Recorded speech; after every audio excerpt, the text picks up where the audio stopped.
Puluhan masyarakat desa Silolo, Kecamatan Pasir Raja, Aceh Selatan melancarkan aksi protes kepada perangkat kampung setempat pada sore Jumat 15 Mei 2020. Massa dalam jumlah banyak sempat mengepung kantor desa setempat. Dalam rekaman video yang beredar luas di media sosial, terlihat sejumlah kursi dan meja dalam kantor kecil hancur.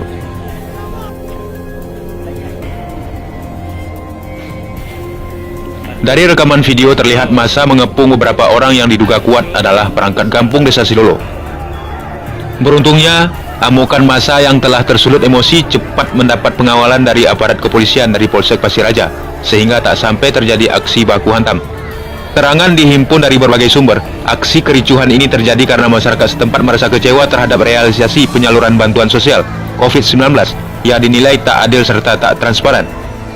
Permasalahan ini berawal dari pendataan masyarakat calon penerima bantuan BLT dan BST. Dari daftar penerima yang telah didata, masih banyak masyarakat lainnya yang dinilai lebih berhak justru tak menerima.